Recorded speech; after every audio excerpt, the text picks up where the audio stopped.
오늘 말씀을 전하기 전에 제가 먼저 개인적으로 부탁을 좀 하나 드리고 그리고 또 하나님의 말씀을 전하려고 합니다.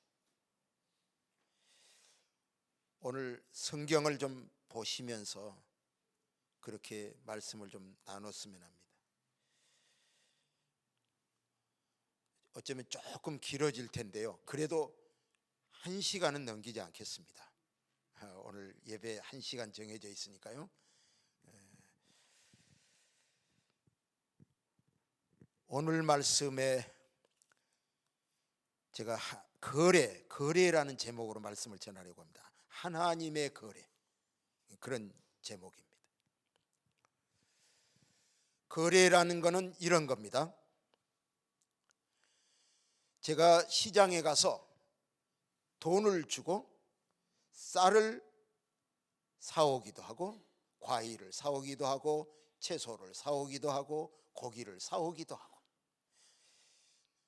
내게서 돈이 가면 상품이 내게로 오는, 그러니까 거래란 말은 한문으로 갈 거자 올 내자를 씁니다. 가고 오고, 이게 거래입니다. 하나님께서는 어떤 식으로 거래를 말씀하실까요? 여러분, 이 하나님의 거래라는 것이 신학의 원리에는 솔직히 좀 위배되는 부분이 있습니다. 그래서 제가 이따가 이제 좀 더 진짜를 얘기할 건데요. 우선 오늘 본문 말씀 14절 말씀에서부터 이제 하나님의 거래라는 것이 시작됩니다. 그런데 이 말씀을 시작할 때 맨 처음에 14절 맨 처음에 이렇게 시작합니다. 하나님이 이르시되. 그 다음 이야기들이 누구 말이라고요? 하나님의 말씀이라고요. 가능하면 제가 좀 여쭤보면 대답도 좀 하시면은 여러분이 은혜 받는데 더 도움이 될 수 있습니다. 누구의 말씀입니까? 하나님의 말씀입니다. 지금 제가 말씀하려는 것들이 성경에 근거한 것이 아니고, 이탈할 때는, 성경을 떠나서 제 생각을 말할 때는 여러분이 안 들으셔도 됩니다. 그러나 제가 지금 하나님의 말씀을 전할 겁니다. 제 얘기, 제 주장, 제 이론을 말하는 게 아니고 하나님이 말씀하시기를 원하시는 하나님 말씀을 그대로 여러분에게 좀 전달을 좀 해보려고 합니다. 자, 오늘 하나님의 거래를 좀 보겠습니다. 그 다음 슬라이드를 좀 보여주십시오. 여러분이 이해하기 쉽도록 제가 편집을 좀 했습니다. 자, 맨 처음 하나님이 이르시되, 하나님 말씀입니다. 그리고 그 다음 14절 두 구절 두 문장과 15절 상반절의 한 문장, 요 세 개가 거래 형식으로 되어 있습니다. 여러분, 거래 형식으로요. 지금 우리말 그대로 한번 제가 읽어봅니다. 그가 나를 사랑한 즉 내가 그를 건지리라. 요 동작이 잘 얼른 안 와닿는데요. 그 원문 성경을 보면은 요 세 문장이 다 여러분이 보시는 방향 왼쪽, 지금 세 문장을 지금 제가 놓았는데, 그 세 문장 가운데 반 왼쪽과 반 오른쪽을 제가 색깔로 구분을 했습니다. 여러분 이해하기 쉽도록요. 그래서 왼쪽의 거는 하나님이 말씀하실 때는 그가 나를 사랑한즉 내가 그를 건지리라. 하나님 입장에서는 어떤 사람이 나를 사랑하면 내가 건진다, 그런 식으로 되어 있습니다. 근데 요거 우선 그 이야기를 하기 전에 먼저 요 가운데에 반드시 한 문장씩 되어 있는데 그 앞에 문단하고 뒤에 문단을 연결시키는 단어가 있습니다. 그 앞에 두 문장은 왜냐하면, 우리말로 번역하면 말입니다. 근데 원래 그 히브리 말로는 키라는 단어인데 앞에 앞에 문장하고 뒤에 빨간 문장을 연결시켜서 그걸 조건과 약속 이렇게 연결시키는 거래 형식으로 되어 있습니다. 구체적으로 얘기를 좀 해보십시다. 그가 나를 사랑한 즉 내가 그를 건지리라. 그가 나를 사랑했기 때문에, 원문 그대로 번역하면요, 그가 나를 사랑했기 때문에 내가 건져준다, 그런 이야기입니다. 이 앞에 문단을 말입니다. 앞에 있는 구절을 뜻을 반대로 뒤집으면, 동작을 반대로 뒤집으면 어떻게 될까요? 그가 나를 사랑 안 한 즉 안 했기 때문에 나도 그를 안 건진다, 이런 이야기가 됩니다. 이게 이게 거래라는 거죠. 나를 사랑한 즉 내가 건지고, 그가 내 이름을 안 즉 내가 높여주고, 그가 내게 간구하리니 내가 그에게 응답하겠다, 그런 이야기입니다. 이해가 좀 되십니까? 이 형식이 그렇다는 거예요. 형식이, 하나님이 이 말씀을 시작할 때 거래의 형식을 따라서 말씀을 시작하신다는 거예요. 자, 그럼 거래 내용을 좀 보겠습니다. 맨 처음은 이제 우리 쪽에서 이야기를 좀 해봅시다. 우리 쪽에서 이야기를 해봅시다. 하나님 쪽에서는 어떤 사람이 하나님을 사랑하면 하나님이 건진다 그러는데, 우리 쪽에서 이제 거래로 우리가 이제 제목을 붙였으니까요, 우리가 하나님을 사랑이라는 것을 하나님께 보내면 하나님이 우리를 건져 주신답니다. 요건 쉽죠? 잘 이해가 되죠? 여러분 다 사랑해 보셨으니까요. 하다못해 반려견이라도 사랑을 해 보셨잖아요. 그 사랑이라는 감정이 있는 게 있지 않습니까? 그런 거를 우리가 하나님 앞에 드리면 하나님이 우리를 건져 주신대요. 그 건져 주신다는 이야기를 이따가 좀 더 설명할 때 나옵니다만은, 환난에서 건져 주는 이야기예요. 환난에서 우리를 건져 주는, 우리가 여러 가지 환난을 당하지 않습니까? 근데 그 환난에서 하나님 우리를 건져 주는 이야기. 그렇다면 여러분, 이거 스스로에게 질문해야 됩니다. 난 하나님 앞에 사랑이라는 걸 드리고 있나? 하나님이 나를 건져 주시기를 원한다면 이 거래 형식을 따라 내가 하나님을 사랑해야 하지 않겠습니까? 그리고서 건져달라고 얘기해야 맞지 않겠습니까? 거래 형식으로 하나님과 우리 관계가 지금 거래가 된다면 이 부분에 대해서 우리가 할 수 있는 일이어야 한다는 거예요. 우리가 하나님 앞에 사랑을 보내고, 하나님 나 건져주세요, 그래 하나님이 건져주시는 그런 거래가 성립이 된다는 겁니다. 두 번째, 여러분 혹시 이거 아세요? 그가 내 이름을 안즉 내가 그를 높이리라. 이게 도대체 무슨 말이죠? 여기 조금 거래 조건에 있어서 좀 까다로운 용어예요. 그래서 이거 좀 뒤로 놔두고 세 번째 먼저 하겠습니다. 그가 내게 간구하리니 내가 그에게 응답하리라. 여러분 이건 잘 아시죠? 우리가 기도하면 하나님이 응답하시겠다, 그런 이야기입니다. 아주 간단한 이야기죠. 성경에 이 이야기가 너무 많아요. 여러분이 흔히 잘 알고 있는 마태복음 7장 7절 이하의 말씀, 구하라 그러면 주실 것이요, 찾으라 그러면 찾을 것이요, 문을 두드리라 그리하면 열릴 것이니, 구하는 이마다 받을 것이요, 찾는 이가 찾을 것이요, 문을 두드리는 이에게 열릴 것이니라. 하나님의 약속을, 구하라 그러면 준다, 찾으라 그러면 찾는다, 문을 두드리라 그러면 열린다. 다시 또 똑같은 이야기를 반복하지 않습니까? 그리고 마지막 계속되는 말씀에 보면, 너희 악한 자라도 자식에게 좋은 것으로 줄 줄 알거든 하물며 하늘에 계신 너희 아버지이겠느냐. 그렇게 우리 하나님께서 질문하시면서 더 강조를 하시면서, 하나님이 기도 응답을 그 짧은 구절에 7번이나 강조를 하는 이런 이야기들이 성경에 너무 많아요. 이게 하나님이 우리에게 제시하신 하나님의 거래의 방식이에요. 우리가 기도하면 응답받습니다, 여러분. 물론 그 뒤에 약간 그 어떤 조건들이 숨어 있긴 합니다. 그런 건 그건 나중에 이야기고요. 지금 우선 하나님께서 거래의 형식을 따라 우리가 염두에 두어야 할 건 이런 겁니다. 우리가 기도하면 하나님이 응답합니다. 이게 하나님의 거래의 조건이고, 우리가 그 조건을 따라서 하나님 앞에 기도하면 응답받는 거예요. 그냥. 그렇다면 이제 거래의 내용 가운데 두 번째, 하나님의 이름을 알면, 우리가 하나님의 이름을 알면 하나님이 우리를 높여준답니다. 이게 나중에 15절 하반절에 영화롭게 한다 그런 이야기죠. 단순히 뭐 어디 높은 데 올려준다는 이야기가 아니고 우리가 영화롭게 되는, 우리 명예를 얻게 되는 그런 이야기를 하나님께서 약속을 하십니다. 그런데 여러분, 하나님의 이름을 안다는 게 뭘까요? 하나님의 이름, 여기 이름이라는 것과 안다는 말을 우리가 주의해서 살펴야 됩니다. 이름이라는 것은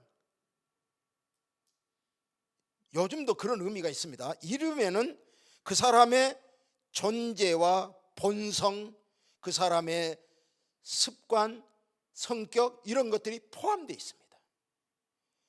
하나님의 이름 이럴 때는 하나님이라는 하나님, 조금 더 어려운 말로는 여호와, 하나님을, 심지어 우리 가운데 상당수의 분들은 하나님이라는 히브리 말로 엘로힘 이런 말도 아시는 분들이 있더라고요. 성도님들 가운데. 또 뭐 하나님의 이름 가운데 어떤 때는 조금 길게 설명해 가지고 여호와 니시, 여호와 샬롬, 여호와 사파, 이런 말도 아는 분들이 있어요. 뭐 승리, 치료자, 평강, 뭐 그런 뜻이죠. 그런 모든 이름을, 그런 이름 말고 하나님의 성품, 하나님의 인격, 하나님의 본성, 이런 것들을 아는 이야기입니다. 이 안다는 말도요, 이게 진짜 중요한 단어인데요. 여러분, 히브리 말에 안다는 말이 여러 개가 있는데 그 중에 두 개의 그룹으로 나눕니다. 하나는 그냥 지식을 받아들이는, 정보를 받아들여서 아는, 이게 마이크 놓는 스탠드다, 그렇게 아는 거예요. 그런 알미 있고, 다른 하나는 경험을 해보는 거예요. 경험적인 지식, 만져보고, 여긴 플라스틱으로 돼 있고, 요거는 쇠인가? 이렇게 아는 것 말입니다. 아니, 원래 이 야다란 말은 어디서 왔냐면요, 남녀가 함께 살아보는, 잠을 자보는 그런 데서 온 말이에요. 예를 들어 보겠습니다. 누가복음 1장 34절에 그 앞에 천사가 와가지고 마리아에게, 마리아야 두려워하지 말라, 네가 아들을 낳으리니, 네가 잉태하였으니 아들을 낳을 것이다, 그 이름을 예수라고 해라, 뭐 이런 그 천사가 이야기를 하죠. 그럴 때 누가복음 1장 34절에 마리아가 깜짝 놀라면서 그렇게 말을 해요. 어떻게 말하냐면요, 마리아가 천사에게 말하되 나는 남자를 알지 못하니 어찌 이런 일이 있으리이까. 여러분, 이 말이 무슨 말일까요? 마리아가 천사에게, 천사님, 나 남자를 모릅니다. 남자, 저도 남자고요. 다 이 남자 여자의 구분이, 그런 남자를 모른단 말입니까? 아니에요. 이 말은 마리아가 나는 남자하고 잔 적이 없습니다. 근데 어떻게 아들을 낳습니까? 말도 안 되지 않습니까? 그런 이야기입니다. 바로 그런 뜻이 이 안에 담겨 있습니다. 그러니까 우리가 하나님을 그렇게 아는 이야기. 이 이야기를 좀 더 실제적으로 한번 예를 들어 보겠습니다. 제가 특정인을 한 분 여기서 고르랍니다. 제가 아는 분 한 분을 골라서 이야기할 텐데 여러분 본인도 좀 양해해 주시고 다른 분도 이해해 주시기 바랍니다. 제가 명덕영 장로님을 압니다. 어디 가서 누가 물어보면 명장로님 내가 잘 압니다. 뭐 서문교회 장로님이시고 그 다음에 부인 권사님 또 남매 있고 키도 크시고 말씀이 없이고 아주 묵직하시고 제법 알죠? 한의사시고 가든그룹에서 명한의원이라는 한의원의 원장님이시고 압니까 모릅니까? 제가 이름 알죠, 얼굴 알죠, 뭐 많이 알잖아요. 직업도 알고 뭐 가정 식구들도 지금 대충 알고. 근데요, 제가 우리 명덕영 장로님 아는 것과 우리 명덕영 장로님 부인 되시는 권사님이 장로님을 아는 것과 같을까요? 뭐 다를까요? 전혀 다릅니다. 저는 장로님의 입맛을 모릅니다. 저는 장로님의 잠버릇을 모릅니다. 한 번도 같이 자본 적이 없어요. 뭐 장로님 갖고 있는 어떤 버릇들 모릅니다. 장로님이 장점이 많으시지만 단점도 있으실 거라고요. 근데 저는 모릅니다. 근데 우리 권사님은 잘 아실 거 아니에요, 그렇죠? 음식 뭐 잘 드시는지, 뭐를 드시면 건강에 해로운지. 그래서 음식 드실 때 좀 뭐 나쁜 것 좀 해로운 거 드시려고 그러면 뭐 옆에서 막 잔소리도 하시고. 여러분, 제가 아는 장로님과 권사님이 아는 장로님의 차이가 느껴지십니까? 이해되십니까? 하나님을 이렇게 아는 차이가 있어야 돼요.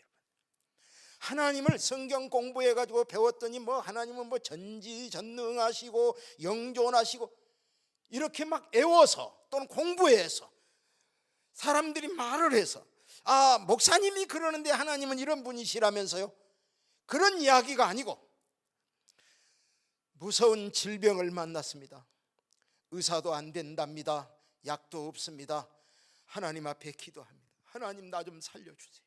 밤에 잠을 못 자면서 이리 뒤척 저리 뒤척하면서 하나님께 막 기도하고 매달릴 때 하나님이 낫게 해주시다든지 아니면 어떤 문제를 해결해 주셔서 그때 하나님을 그 깊은 밤에 만나서 아는 하나님, 이건요 누가 뭐라고 그래도 하나님은 나의 아버지십니다. 이 이론하고는 상관없는 이야기예요. 여러분, 성경 공부 얼마나 많이 하느냐 그런 얘기 아니에요. 교회 얼마나 오래 다녔느냐 그런 이야기가 아닙니다. 하나님에 대해서 내가 몸으로 부딪혀보고 하나님 한번 밀어봤더니 하나님 이럴 수가 있습니까 하고 한번 밀어봤더니 하나님이 쓱 밀려나 주시면서 웃으시는, 그리고 확 넘어져서 하나님 품에 안겼더니 따뜻한 느낌들, 이걸 어떻게 설명을 해야 됩니까 여러분? 이렇게 하나님을 아는 사람, 하나님이 얼마나 크고 영화로우신지를 아는 사람, 이 사람이 하나님의 높임을 받을 수 있습니다. 이제 여러분이 대답을 하세요. 하나님 사랑하십니까?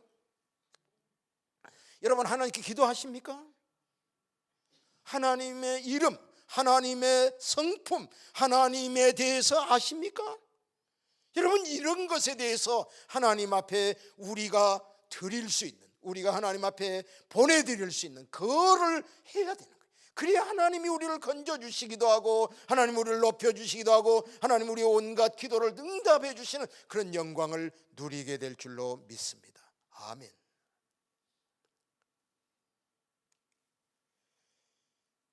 이제 하나님의 거래의 형식을 이야기했고 내용을 이야기했는데요, 이제는 하나님의 거래의 목적을 좀 따져보고 싶습니다. 오늘 본문에 보면 하나님이 거래를 하시는 의도가 있어요. 의도. 그 의도가 맨 처음에 하나님이 이렇게 세 가지 조건과 하나님의 약속, 세 가지 조건이 하나씩 나오고 그 다음에 약속들, 하나님의 축복에 대한 약속들이 쭉 나옵니다. 그 다음에 보면, 그 다음 슬라이드를 좀 보여주시겠습니까?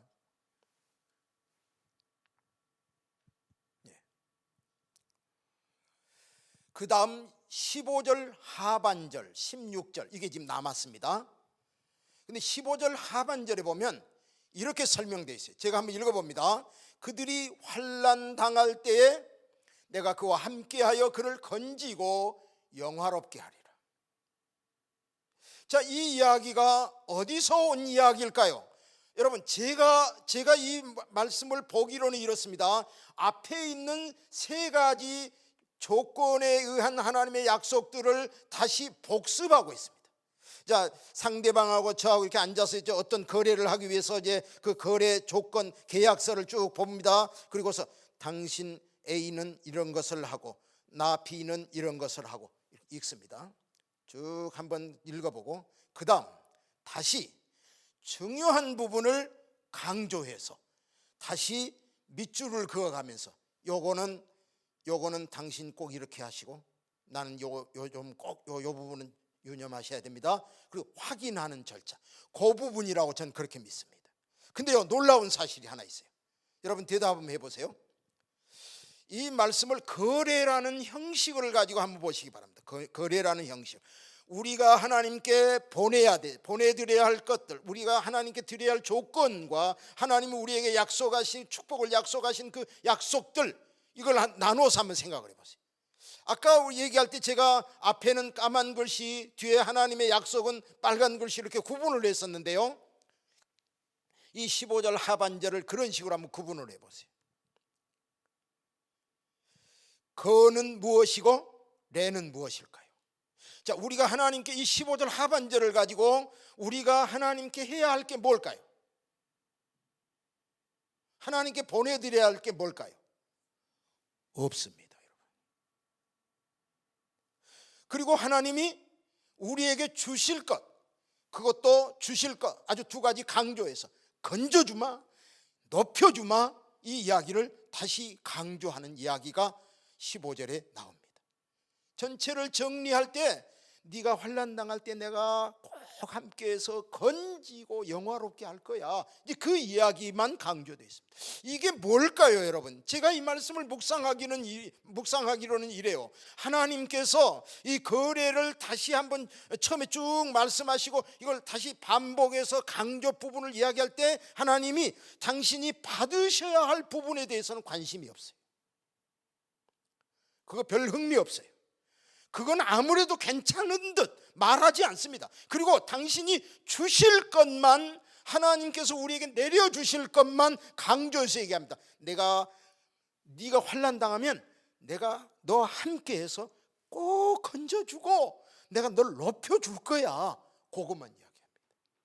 거래에 있어서 하나님께서 우리에게 다시 복습하면서 강조할 때는 하나님이 받으셔야 할 부분에 대해서는 말씀을 안 하시고, 하나님이 우리에게 주시고 싶은 것, 그걸 강조해서 이야기하십니다. 여기 하나님의 의도가 숨어 있어요, 여러분. 하나님이 거래로 시작을 하지만 하나님은 거에는 관심이 없고, 하나님 우리에게 주시고 싶은, 하나님 우리가 거를 보내면 하나님 우리에게 주시는 그 하나님이 주시는 축복, 하나님의 은혜, 하나님의 상급, 그것만 하나님이 강조하고 싶으신 거예요. 이게 하나님의 의도입니다, 여러분. 이 의도가요 16절에 가면 더 잘 드러납니다. 16절 그 다음 슬라이드 한번 보시죠. 자, 우리 빨간 글씨, 오히려 빨간이니까 잘 안 보이나요? 그래도 같이 한번 읽어보십시다. 16절 시작. 내가 그를 장수하게 함으로 그를 만족하게 하며 나의 구원을 그에게 보이리라 하시도다. 여러분, 이 16절이 뭘까요? 16절을 다시 한번 여러분이 거래라는 형식을 가지고 한번 생각해 보시기 바랍니다. 거는 무엇이고 레는 무엇일까? 우리 입장에서 말입니다. 우리 입장에서 하나님 앞에 보내드려야 할 건 뭐고 하나님이 우리에게 주실 것은 무엇인지 한번 여러분, 제가 읽을 때 여러분 한번 구분을 좀 해보시기 바랍니다. 내가 그를 장수하게 함으로 그를 만족하게 하며 나의 구원을 그에게 보이리라 하시도다. 여기 우리가 하나님께 드려야 할 거 있습니까? 하나님이 조건으로 내건 게 있습니까? 없어요, 여러분. 없고 하나님께서 주시겠다고 하는 것, 아까 15절 하반절에는 앞에 있는 것을 복습을 해서 강조를 했는데 16절은 앞에 있는 이야기들이 아니고 전혀 새로운 것, 조건 없이 두 개를 더 붙입니다. 그 두 개가요, 놀랍게도 엄청난 것들이에요. 여러분, 하나님께서 우리에게 주시겠다고 약속한 두 가지인데, 첫 번째는 내가 그를 장수하게 함으로 그를 만족하게 하며, 두 번째 나의 구원을 그에게 보이리라. 하나씩 좀 생각을 좀 해보죠. 하나님 우리에게 장수 주신답니다. 요즘 장수 한 20년 전까지만 해도요, 회갑잔치가 있었어요. 회갑잔치. 근데 요즘 회갑잔치 없습니다. 혹시 칠순잔치 보셨어요? 거의 안 해요. 거의. 칠순 꼭 하시는 분들 보면 가족끼리 그냥 간단히. 팔순은 들어봤어요. 근데 팔순도요, 그냥 뭐 간단하게 요즘. 그리고 자녀들한테 야, 나 여행 좀 보내다오. 여행 보내드리고. 제가 볼 때는 굉장히 건설적으로 바뀌고 있다고 저는 봅니다. 어떻든 장수하게 됐어요. 근데 여러분, 장수가 다 복입니까? 어떻습니까? 여러분, 양로병원에 한번 신방 한번 가보세요. 우리 전사님 따라서 한번 가보세요. 양로병원에 신방. 장수요? 장수라고 해서 다 복이 아니에요, 여러분. 어떤 분들은 침대에 누워서 대소변을 받아내기도 하고, 아니 심지어 어떤 분들은 의식도 없이 산소호흡기에 의해서 아니면 음식을 피딩을 해서 그렇게 생명을 연장하는 분들이 꽤 많아요. 여러분, 양로병원에 가면요, 많아요. 맨 그런 분들 계세요. 결코 그걸 복이라 할 수 없습니다. 근데 여기요, 하나님께서 약속하신 이 장수는요, 장수하게 함으로 그를 어떻게 해요? 만족하게 한다. 만족이 따라오는 장수. 병원에 누워서 뭐 아파하고 의식도 없고 치매에 걸리고 그런 장수가 아닌 만족스러운 장수 말입니다. 건강하게 운전도 하면서 90까지 산다면 어떻겠어요? 저 그러고 싶은데요. 그러면 안 됩니까? 그랬으면 좋겠어요, 여러분. 제가 누워서 거기까지 가고 싶은 생각은 정말로 추워도 없어요, 여러분. 여러분은 어때요, 여러분? 여러분 혹시 누워서 가고 싶으면 없죠. 말도 안 되는 얘기지 않습니까? 모두가 다 장수하되 건강, 넉넉한 생활비, 자녀들의 평강, 이런 것들이 함께 오는 그런 장수 말입니다. 이 땅에서 우리의 수만큼, 우리의 목숨만큼, 생명만큼 귀한 게 뭐 있겠어요, 여러분? 무슨 시장이 된다든지 아니면 무슨 뭐 큰 요직에 들어간다든지 그런 것들이 우리한테 기쁨을 줄 수 있습니다. 그러나 여러분, 죽고 나면 다 아무 소용없어요. 만족스러운 장수, 건강이 있는 장수, 이것이 하나님이 그냥 주시는 거예요. 그 다음에 나오는 거는요, 더 멋있는 거예요. 나의 구원을 그에게 보이리라. 이 말씀을 자세히 읽어보면요, 건진단 말이 앞에 두 번이나 나오고 14절 맨 처음에 나오고 15절 하반절에 건진단 말이 나오고, 그 다음에 거의 비슷한 말인 구원이란 말이 16절에 또 나옵니다. 근데요, 이 단어들이 좀 달라요, 여러분. 다른데 이 단어만 가지고 말하기는 어렵지만 분명한 것은 이 시인이 의도한 바는 마지막은 구원이라는 거예요. 그래서 우리말 성경을 번역하신 분들도 구원이라고 다 번역을 했어요. 이 구원이 뭘까요, 여러분? 구원, 죄에서 구원받는 걸 말해요. 그냥 환난에서 건진받는 이야기가 아니고 죄에서 건진받고 영원히 사는 이야기 말해요. 영생. 이 땅에서 하나님이 주시는 수를 하나님이 주시는 만족수를 누리고, 그리고 그 생명이 다해서 죽음을 건너간 다음에는 구원으로 말미암아 영원한 생명이 주어지는 그 영광의 축복 말입니다. 저는 요 16절을 이렇게 명명하고 싶어요. 이름을 붙이고 싶어요. 이게 뭘까? 덤이라고 했어요. 시장에서 좌판에 콩나물을 쭉 깔아놓고 손님을 기다리고 있는 아줌마 앞에 어떤 아줌마가 가까이 오더니, 아줌마, 그 콩나물 얼마예요? 이 한 그릇에 1,000원. 에이, 좀 비싸다. 좀 더 주세요. 믿죠. 이거 안 돼. 그리고 콩나물을 1,000원어치 담아줍니다. 그리고 나서 이 파는 아주머니가 한 움큼을 쥐더니, 애따, 덤이다. 더 얹어주는 거. 그거 말입니다. 그거. 덤이란 말은 그 값어치 외에 공짜로 더 주는 거, 그게 덤입니다. 오늘 본문 말씀 16절에 우리의 이 땅에서의 만족스러운 수와, 그리고 죽음 저 건너편에 있는 영원한 생명에 대한, 이 생명에 대한 것들 말입니다. 우리가 무슨 환난에서 조금 건짐받기도 하고, 이 땅에서 뭐 높임 받았다가 또 떨어졌다가 다시 높임 받고, 뭐 그런 이야기, 또 뭐 응답받는 여러 가지 사건들, 아니 이 모든 걸 다 합해도 이 생명, 이 영원한 생명만 하겠습니까? 여러분, 어떤 게 더 진짜일까요, 여러분? 요 앞에 있는 건져주고 영화롭게 하고 뭐 응답받고 하는 것과, 요 나중에 장수, 만족스러운 장수와 그 다음에 영원한 생명, 이 둘을 비교한다면 어느 게 더 여러분 소중합니까? 비교가 안 되잖아요, 여러분. 아니 그냥 상대 비교를 해도요, 여러분, 거래라는 게 이런 거예요.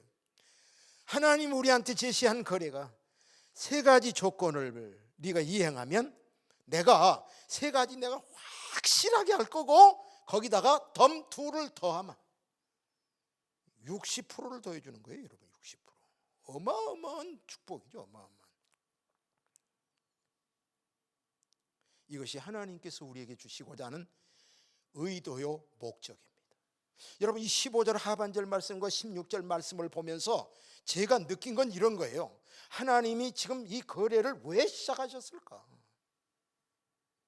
왜 하나님이 이 거래를 처음 시작으로부터 하셨을까? 하나님은 이거 거래라는 거는 미끼예요, 미끼. 우리로 하여금 덤벼들도록 하나님 앞에서 거래를 할까 말까 거래해라. 그리고 여기 풍성하게 주고, 그 다음 더 큰 거, 진짜 관계를 맺고 하나님 앞에서 밀당을 하고 하나님과 좀 더 가까워지려고 몸부림치다가 또 떠났다가 더 가까워지려고 막 애쓰는 사람에게 하나님께서 진짜 중요한 거, 이건 조건 없이 공짜로 그냥. 기독교는 은혜의 종교입니다, 여러분. 기독교는 거래가 아니에요. 사실은 하나님이 거래를 시작하신 거는 핑계예요. 하나님 거래를 조건으로 시작하실 뿐이지, 사실은 그게 거래의 목적이 거기 있지 않아요. 여기 있어요, 여러분. 생명에 있어요, 여러분. 하나님이 우리에게 주시는 것들은 진짜는 공짜예요, 여러분. 공기가 공짜고, 물이 공짜고, 햇볕이 공짜고, 아니 이 땅의 장수 중에 만족스러운 장수도 공짜고, 영원한 생명도 은혜요 축복인 줄 믿으시기 바랍니다. 이게 하나님의 거래라는 거예요, 여러분. 거래라는 말을 하나님께 쓰면 안 됩니다. 사실은 하나님이 우리가 뭘 이렇게 조금 주면 하나님이 주고, 뭐 그러면 하나님이 좀 뭐 안 주면 기분 나빠서 안 오시고, 이렇게 오해될 수 있어요. 그러나 여러분, 거래는 하나님의 유도하는 방식이고 핑계예요. 진짜를 주고 싶은 거예요. 영원한 생명을 우리에게 그냥 공짜로 안겨주고 싶은, 이것이 하나님의 목적임을 믿으시기 바랍니다. 말씀을 정리합니다. 거래라는 이야기를 다시 한번 생각하시죠. 거래. 우리가 하나님께 보내고, 그럼 하나님 우리에게 주시고, 근데 이 짧은 거래, 이 작은 조건을 이행할 때도 우리는 주로 관심이 어디 있냐면요, 우리 쪽에서 봅니다. 내가 하나님께 얼마나 잘 드릴까? 요거 관심 없어요. 그리고 어디 관심이 있냐면 얼마나 더 많이 받아낼까? 얼마나 더 많이 받아낼까? 그냥 공짜, 이것도 공짜, 이것도 공짜, 막 주세요, 주세요, 주세요. 이렇게 우리가 거래를 이어가려고 합니다. 근데 여러분, 이걸 잘 기억하셔야 돼요. 그와 레를 잘 기억하셔야 돼요. 내가 하나님께 드릴 수 있는 것이 있고 하나님이 주셔야 받는 게 있어요. 하나님께서 주시기로 약속한 것들은 하나님의 성품에 의해서, 하나님의 신실함에 의해서 반드시 주어질 겁니다. 그분은 그걸 반드시 이행하실 겁니다. 근데 우리는 내가 할 일은 생각 안 하고, 내가 할 일에 대해서는 관심이 없고, 받을 것만 생각하고 그것만 바라보고 맨 그것만 집착하는 그런 경향들이 있어요. 이 일을 여러분 분담하시자고요. 내가 할 일과 하나님이 하실 일. 하나님 여기 말씀하십니다. 네가 3가지만 해라. 그럼 내가 다 주마. 요거 말고 네가 할 일만 해라. 금년 한 해 여러분 무엇을 하시고 싶으십니까? 여러분이 하시고 싶은 일들이 많이 있을 줄 압니다. 근데 그 하시고 싶은 목록 가운데 하나님을 사랑하는 것도 좀 넣으시고, 하나님을 몸으로 좀 알아가는, 웬만해서는 하나님 앞에 짜증내지 마시고 하나님 앞에 기다리며 인내하며 몸을 부딪혀보면서 하나님과 밀당하면서 하나님을 더 깊이 이해해가고 하나님과 날마다 기도하고, 그래서 하나님이 주시는 그 많은 것들을 하나님이 약속하신 성품에서 주실 것이니까 그건 하나님께 맡기고, 나는 하나님을 사랑하는 일, 하나님을 알아가는 일, 하나님께 기도하는 일, 이 일을 하나님 앞에 드려가는 그런 성도들이 되시기를 간절히 축원합니다. 기도하겠습니다.